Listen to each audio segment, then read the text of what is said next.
So in the previous video, we understood that computers understand only binary code or binary language.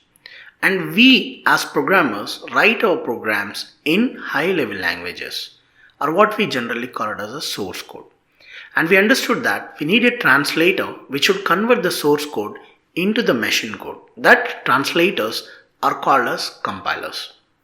So every programming language will have its own compiler.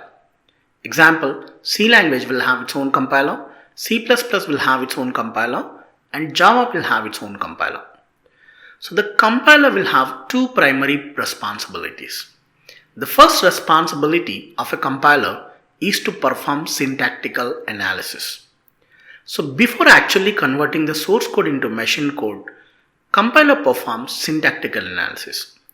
So first we need to understand what is syntax. Syntax is nothing but the grammar of the programming language. Example, suppose when you speak in English or when you write an instruction in English, you follow your grammar, right? So every language will have its own grammar and we need to follow that grammar in order to write proper sentences. Similarly, in programming languages, whenever you write a program, you have to follow the syntax, nothing but the grammar of that particular programming language. So what your compiler will do is your compiler, whenever you give the source code, it goes and then check each and every line in the source code line by line and perform the syntactical analysis. Means it checks whether each line is written according to the syntax of the programming language or the grammar of the programming language. If it finds any problem in that particular sentence or in that particular instruction, it will throw it as an error, which we often refer as compilation error. So this term is very important because you guys will encounter a lot of compilation errors during your programming journey.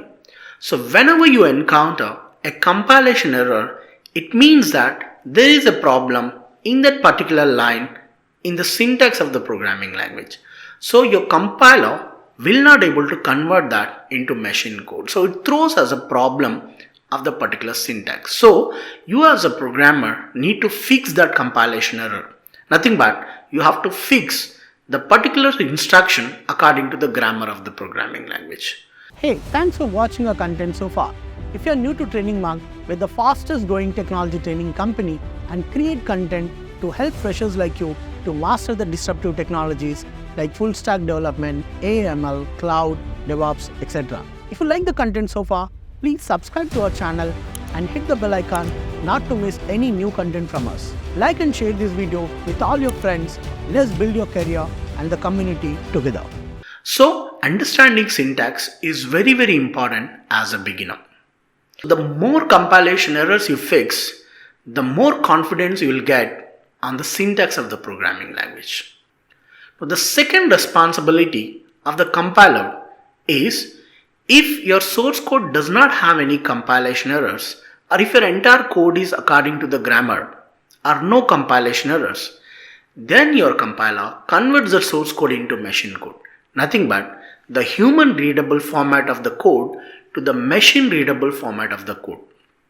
Not every compiler will convert the source code into machine code.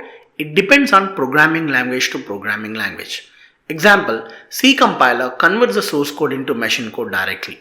C++ compiler also converts the source code into machine code directly. But Java compiler does not convert the source code into machine code directly. So it converts into an intermediate code that what we call it as a bytecode, which we clearly understand in our upcoming sessions. So the compiler's main functionality is to perform syntactical analysis to find out any bugs or errors in your code.